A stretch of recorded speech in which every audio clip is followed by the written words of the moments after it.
চলুন আজ বরং সমাজে ভাইরাল হওয়া কিছু ঘটনাকে আবারও একবার দেখে নিই।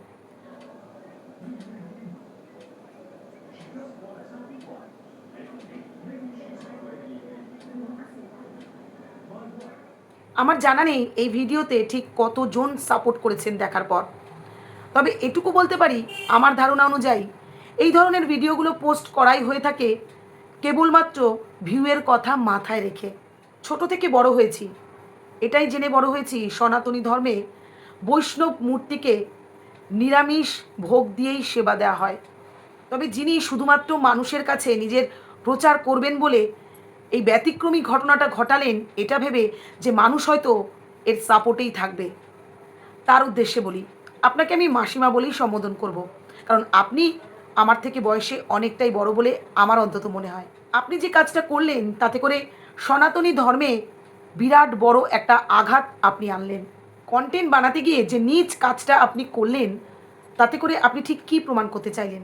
আপনি আলাদা শক্তির অধিকারী, নাকি শুধুমাত্র ভাইরাল হওয়ার জন্যই এমন একটা ভিডিও সোশ্যাল মিডিয়াতে পোস্ট করলেন? যদিও আপনার ভিডিওটা দেখার পর আমার এটাই মনে হয়েছে এই ধরনের কাজ আপনি প্রথমবার নয়, আগেও হয়তো অনেকবার করেছেন, মানছি। সোশ্যাল মিডিয়াতে এসে এই ভিডিওটা পোস্ট করে আপনি ভাইরাল হয়েছেন ঠিকই আপনার ইচ্ছে অনুযায়ী, কিন্তু আপনার এই ভাইরাল হওয়ার কারণে অনেক গোপাল ভক্তরা মন থেকে আঘাত পেয়েছেন।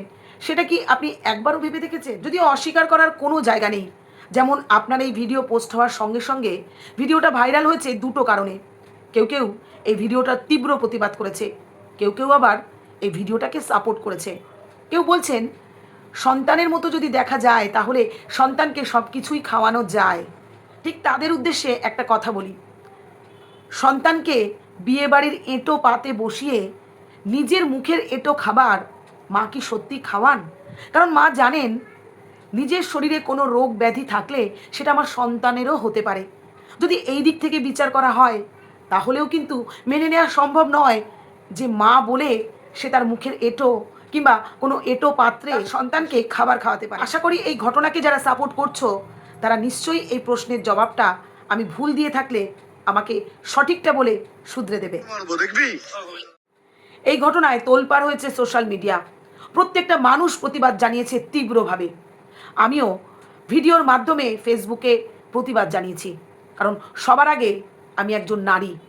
একজন নারীকে কোনো কারণ ছাড়া এভাবে অশ্লীল ভাষায় গালিগালাজ করা মানে সমগ্র নারী জাতিকে অপমান করা। একজন মেয়ে হয়ে একজন মেয়ের অপমান কি করে সহ্য করি বলুন তো? তবে এই ব্যক্তি যেভাবে গালিগালাজটা করেছে তাতে করে শুধুমাত্র কোনো নারী জাতিকে নয়, পুরুষ জাতিকেও সে ছাড়েনি। যেভাবে নেতা মন্ত্রী প্রশাসন প্রত্যেকের এগেনস্টে উল্টো পাল্টা মন্তব্য করেছে তাতে করে আমার মনে হয় সমাজের প্রত্যেকটা মানুষ এই ব্যক্তির উপর তীব্রভাবে ক্ষুব্ধ হয়েছে। তবে এই ঘটনার পরিপ্রেক্ষিতে একটা জিনিস কিন্তু পরিষ্কার, মানুষের মানসিকতাই তার সময়কে নির্ধারণ করে। তার জন্য দিন কিংবা রাতের প্রয়োজন হয় না। তাই দিনের বেলা বেরোলেই যে ঘটনা ঘটবে না এমনটা নয়। এই ঘটনা কিন্তু দিবালোকে প্রকাশ্যে ঘটেছে, আশেপাশে অনেক মানুষজনের সামনে ঘটেছে। তাহলে বুঝতে পারছেন যে ব্যক্তি মানসিকভাবে একটা বিকৃত, তার জন্য আলাদা করে সময়ের প্রয়োজন পড়ে না, সে তার সময়কে নিজেই বেছে নেয়। তাই বিকৃত মস্তিষ্কের মানুষ যদি সমাজে অবাধে ঘোরাফেরা করে তাহলে সুস্থ মানুষ যে কোনো মুহূর্তেই বিপদে পড়তে পারে। এই ঘটনায় পুলিশি তৎপরতা কিন্তু ভীষণভাবে লক্ষ্য করা গেছে, তার জন্য সত্যি আমি প্রশাসনকে স্যালুট জানাই। তবে সত্যি কথা বলতে প্রশাসনের দায়িত্বের মধ্যে পড়ে এই বিষয়ে তৎপরতা দেখানো। তবে সেই মুহূর্তে যে ব্যক্তিরা এই ঘটনার সামনে প্রেজেন্ট ছিলেন তারা কিসের কারণে চুপ ছিলেন সত্যি এটা বুঝতে পারছি না। তারা কি এটা ভেবেছিলেন যে প্রতিবাদ জানালে হয়তো প্রতিবাদের কারণে তাদেরকেই আটক হতে পারে, নাকি ওই ব্যক্তিকে ভয় পেয়েছিলেন? তবে এটাই বলবো, সমাজে যদি এই ধরনের ব্যক্তিগুলো ঘোরাফেরা করে, আজ হয়তো অন্যের মেয়ের সাথে ঘটনাটা ঘটেছে, কাল আপনাদের মেয়ের সাথেও কিন্তু এমন ঘটনা ঘটতে পারে। সেটাকে মাথায় রেখে এই ধরনের ঘটনাকে তীব্র প্রতিবাদ জানান, তবেই সমাজটা দূষণমুক্ত হবে। দূষণ কিন্তু শুধুমাত্র আকাশে বাতাসে হয় না, মানুষের মন থেকেই কিন্তু সম্পূর্ণ দূষণের সৃষ্টি। পরদিন অন্যায়ের যদি প্রতিবাদ না হয় তাহলে বিকৃত মস্তিষ্কের মানুষগুলো সমাজকে কুড়ে কুড়ে খাবে, যার যন্ত্রণা প্রত্যেকের বাড়িতে গিয়ে কড়া নাড়বে। তবে বোনটিকে আমি সত্যি স্যালুট জানাই মন থেকে, কারণ সেই মুহূর্তে নিজেকে শক্ত রেখে যদি সম্পূর্ণ ভিডিওটা না করতে পারতো আর সোশ্যাল মিডিয়াতে প্রচার না করতে পারতো, তাহলে হয়তো তার কথার মূল্য কোনো থানাই দিত না। প্রমাণ ছাড়া এটা বোঝানোই মুশকিল হয়ে যেত যে বিনা কারণে একজন ব্যক্তি, অচেনা ব্যক্তি ছড় খারাপ ভাষায় মেয়েটিকে আক্রমণ করেছিল। এই ঘটনার পরপরই আরও একটা ছবি আমাদের সামনে আসে। অনেক অনেক ধন্যবাদ জানাই সেই সকল ভাইদের যারা এই ব্যক্তিকে সময় মতো পাকড়াও করে উত্তম মধ্যম দিয়েছেন।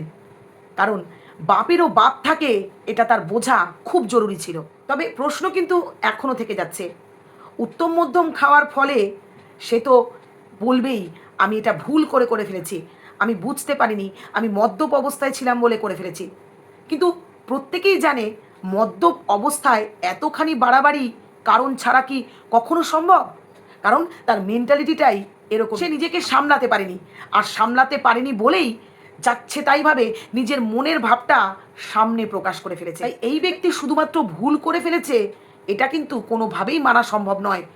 এই ব্যক্তির মেন্টালিটিটা এরকমই, তাই এটা করতে সে অবলীলায় সাহস পেয়েছে, শুধুমাত্র পেটে পড়েছে বলে। যদি পেটে না পড়তো, মনের ভেতর তো এই কথাগুলোই থাকতো। আশা করি আমার বন্ধুরা বুঝতে পারছেন আমি কি বলতে চাইছি। কারণ আমাদের সমাজে ধর্ষকরা কদিনই বা শাস্তি পায়, বরং প্রমাণের অভাবে বাইরে বেরিয়ে আসে। হ্যাঁ, মানছি ভিডিও ক্লিপ রয়েছে, তবে ভিডিও ক্লিপ যেমন রয়েছে তেমন গায়ে হাত তোলেনি এমন একটা বিষয় তো সামনে আসতে পারে। তাই বারবার করে প্রশাসনের কাছে অনুরোধ করব, এই ধরনের ব্যক্তিকে যেন কোনোভাবেই রেহাই না দেওয়া হয়। তাহলে আগামী দিনে তার সাহসটা কিন্তু আরও বেড়ে যাবে।